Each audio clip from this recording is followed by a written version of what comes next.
El dolor. El dolor.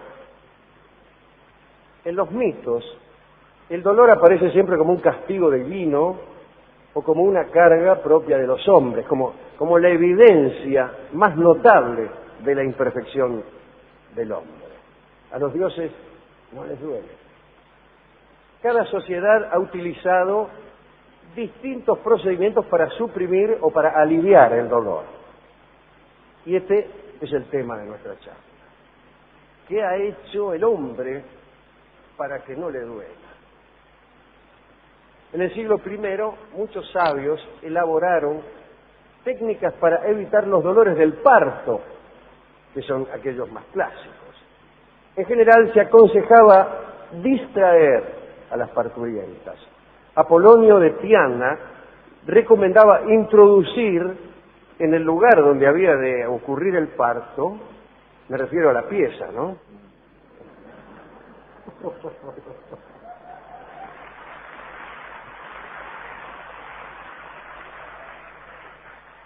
Una liebre viva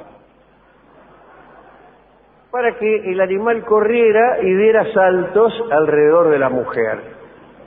Plinio jura que en España solían poner una liebre viva entre los senos de la parturienta y por si esto no resultara demasiado entretenido, convocaban también a músicos y cantores para ayudar a pasar el trance. No se hacía ninguna aplicación física. Era una manera casi psicológica de tratar el dolor, distraer la psique hacia otro foco de atención. Aún hoy muchos piensan, Rolón, que lo que más duele es pensar en el dolor. El que piensa que le duele, le duele.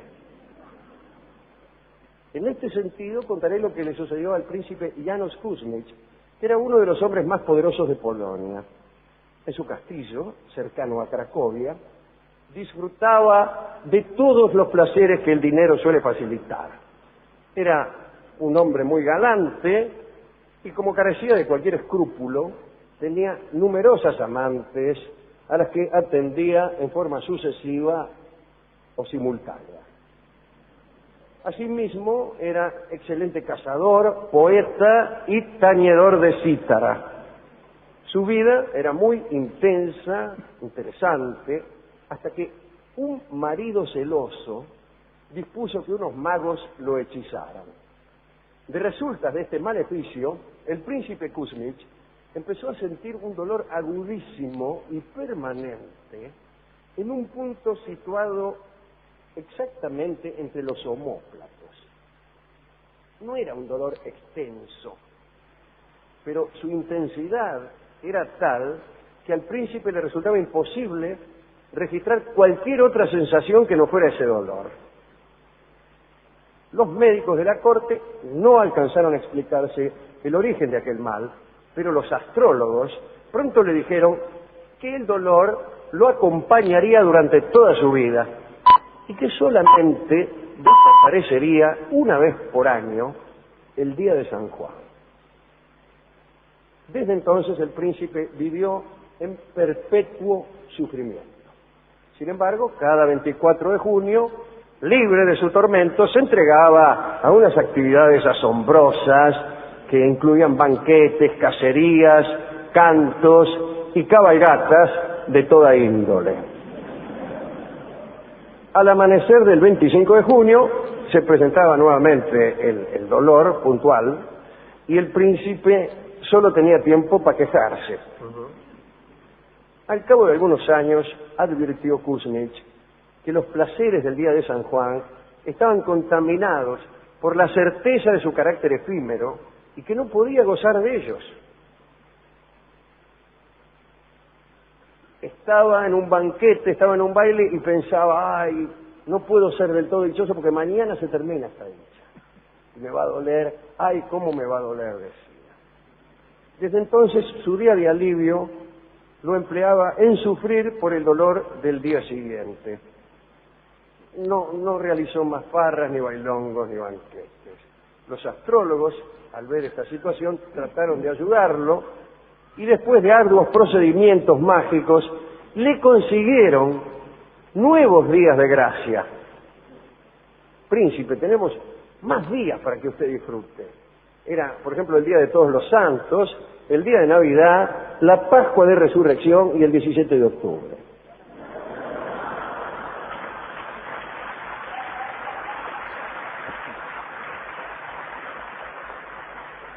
Pero el príncipe Kuzmich no aprovechaba aquellas jornadas y hasta podría decirse que sufría más durante ellas.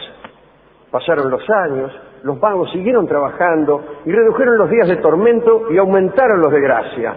Finalmente, resultó que el príncipe sufría su dolor en los omóplatos solamente un día por año, aunque no era posible establecer la fecha exacta. Kuzmich nunca volvió a disfrutar de los placeres del cuerpo y del espíritu. Se la pasaba todo el año encerrado en su alcoba, gimiendo, gritando, llorando y temiendo la visita del dolor. San Alberto Magno tenía una visión distinta. Él confiaba en la química. En el caso precitado de los dolores de parto, aconsejaba untar el cuerpo de la mujer con una pasta hecha con caracoles rojos, romero, ¿qué tal romero? Y estiércol de caballo. Mucho más refinadas han sido las drogas destinadas al adormecimiento. Por ejemplo, el opio, la mandrágora, el belenio, la amapola. Estas drogas se siguieron usando hasta el siglo XIX. Josefina, la mujer de Napoleón, tenía, como saben todos ustedes, la dentadura podrida. Y las pocas piezas que le quedaban le producían enormes dolores. Para disimular las deserciones, utilizaba todo el tiempo pañuelos, abanicos, y no se reía nunca. Para evitar el dolor, le daba al opio a 4 manos. Y tanto le daba que se dormía en el teatro o en las ceremonias, de suerte que era necesario estar todo el tiempo sacudiéndola.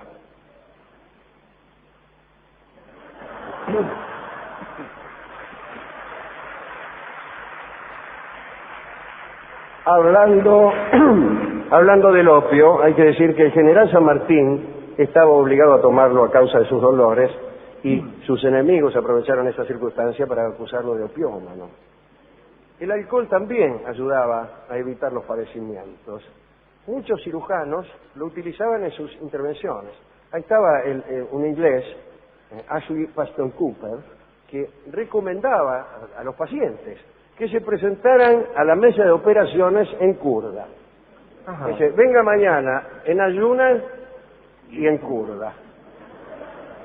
En tal estado, Paston Cooper intervino nada menos que al rey de Inglaterra, Jorge IV, que padecía no sé qué en la cabeza, una operación muy difícil, y le recomendó eso, vea, majestad, agárrese una buena esbornia, que le va a doler menos. Pero parece que el rey estaba tan borracho que entró a la sala de operaciones riendo a carcajadas, y cuando vio los instrumentos del médico, que es el bisturí, las pinzas y todo eso, condenó al médico y a los ayudantes a muerte. Acto seguido se desmayó. Más tarde, después de la operación, que fue muy exitosa, así que no los ajusticiaron, le dieron a Cooper el título de barón. Es decir, desde luego, ¿no? Le perdonaron la sentencia a muerte, porque ¿de qué sirve un varón si está muerto? Hay que decir que tanto en las guerras como en el mar, el recurso de unos buenos tragos también era rutina cuando alguien debía someterse a una operación en el campo de batalla o en alta mar. En la Edad Media, Rolón, los sacamuelas y los charlatanes recorrían las ciudades vendiendo amuletos, talismanes, pero más que nada elixires que servían para calmar los dolores. Pero también los utilizaban para devolver el vigor o para recobrar la juventud. Voy a hablar de Ludovico de Colonia, un célebre adivino que en el siglo XI recorría las ciudades del centro de Europa seguido de una vasta comparsa de saltimbanquis, pitonisas, tragafuegos, prostitutas y ladrones. Ludovico vendía un elixir que, según él mismo aseguraba, curaba todos los males del cuerpo y del espíritu. A decir verdad, el líquido en cuestión no era más que un fuerte purgante. Cuando los incautos descubrían el engaño, Ludovico ya estaba lejos. Una tarde, en el año 1074, Ludovico llegó a la aldea de Spital, al sur de Prusia. Desde luego se presentó con sus cantos, sus prostitutas y sus ladrones.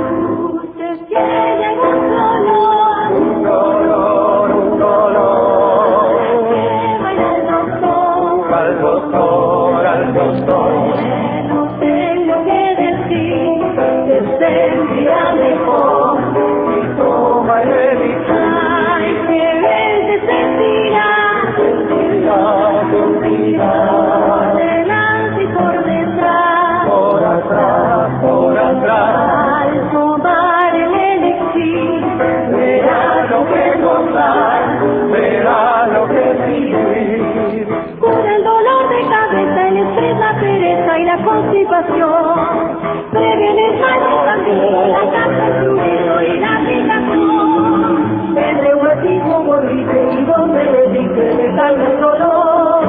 Quiere el amor, pero el amor. A veces ya le elegí, y en cuestiones del amor. Qué dolor, se apaga nuestro ardor. Al doctor, no tengo que decir, se sentirá mejor si toma el elixir. Una ráfaga fugaz, respira, el deseo más audaz, por atrás, al tomar el elixir, verás lo que gozar, verás lo que vivir, verás lo que gozar, verás lo que vivir, verás lo que vivir. El duque Francisco de Hohenzollern vio aquel desfile de cantantes, músicos, saltimbanquis y prostitutas y se sintió tentado. Hacía poco había tomado un amante muy joven y no siempre conseguía honrarla debidamente. Entonces se compró 6 frascos de elixir y se los tomó uno tras otro. Enseguida se trasladó a casa de su amante. Ni bien estuvo en brazos de la muchacha, sintió un estremecimiento y creyó que la magia empezaba a funcionar. Inmediatamente tuvo que abandonar el lecho al galope y pasó aquella noche en el retrete. Al día siguiente, un ejército partió tras las huellas de Ludovico y muy pronto fue capturado.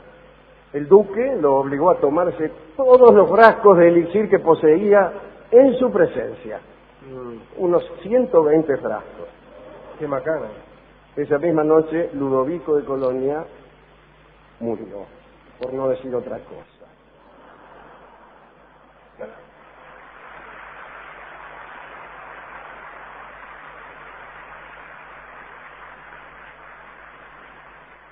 A principios del siglo XIX y aún a principios del siglo XIX, había un dentista americano, Horace Wells, que empezó a estudiar algunos caminos diferentes para suprimir el dolor de sus pacientes.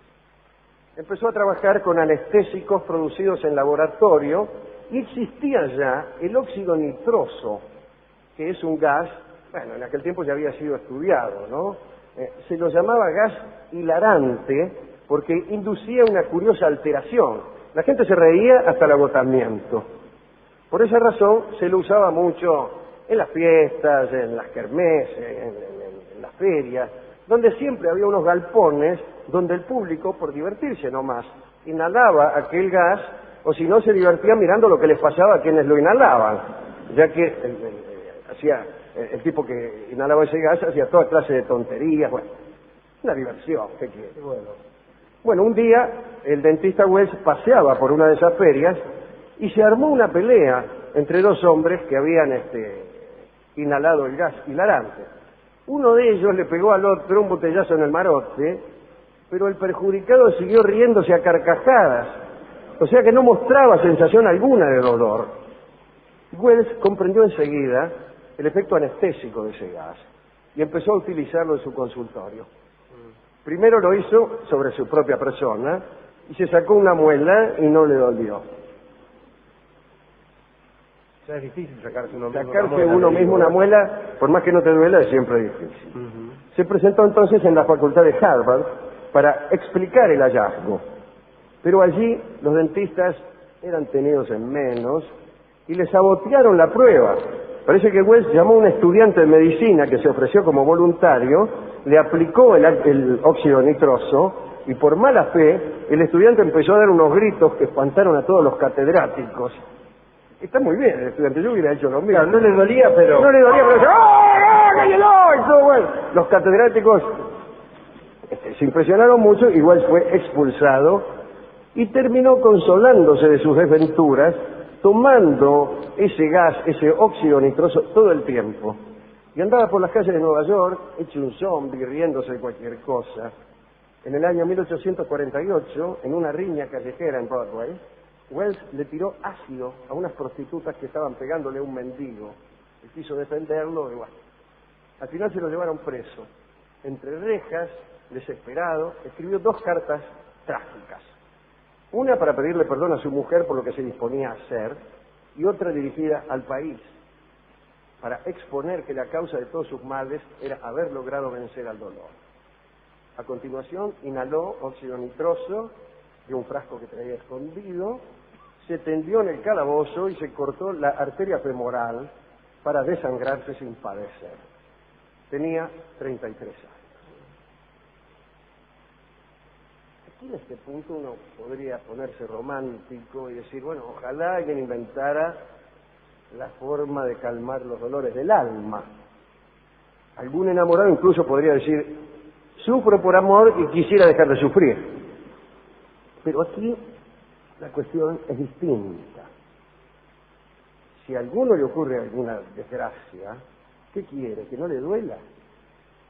Nada de eso. Uno desea recobrar a la mujer que ha perdido o volver a la vida del que se ha muerto, pero no terminar con el dolor que esto le causa.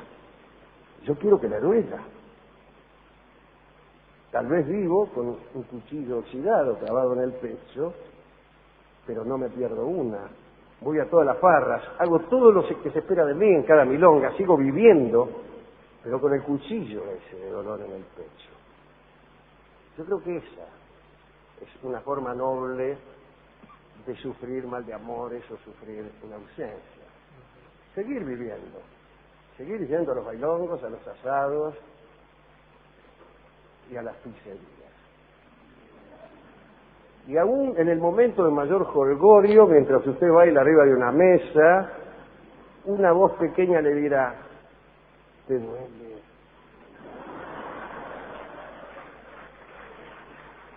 Un día te morirás y todos los que tú amas también morirás, o mejor todavía, morirán. Y la vida es una tragedia. Eso le dirá la vocecita. Sí, dirá usted. Y beberá con sus amigos de la juventud y contará el chiste del paisano que fue a comprar supositorios a la farmacia. Y todos se reirán muchísimo, todos morirán de risa, usted también, pero en la nota más aguda de la carcajada, como apenas un destello en la pupila, usted notará que le están diciendo, sí, claro que me está doliendo, hermano mío, duele mucho, pero qué gracioso, el tipo creía que tenía que comerse los supositorios.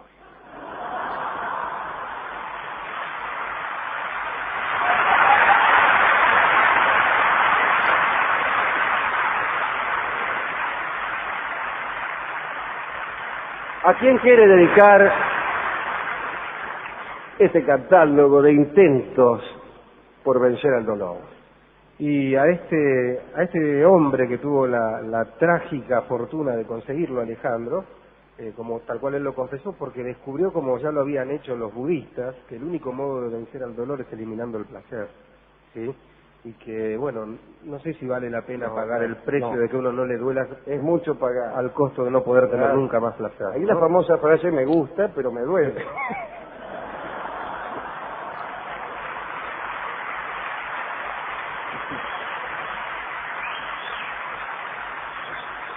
Y si usted me permite, Alejandro, una más a los griegos y a los nórdicos, que le permitieron a sus dioses sentir dolor Claro. y padecer, para Sí, que sí. sean un poco más atractivos, más poéticos y, si se quiere, más humanos. ¿Con qué podemos ilustrar este catálogo de dolores no curados? Está con nosotros Federico Mizrahi,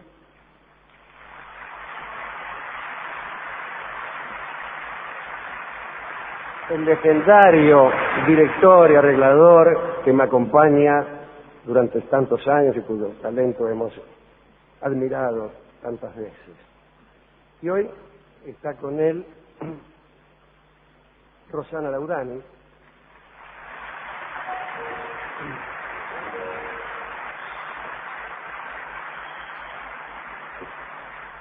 que es también una estupenda cantante, y van a cantar un tango que tiene que ver naturalmente con el dolor, si no, no sería un tango.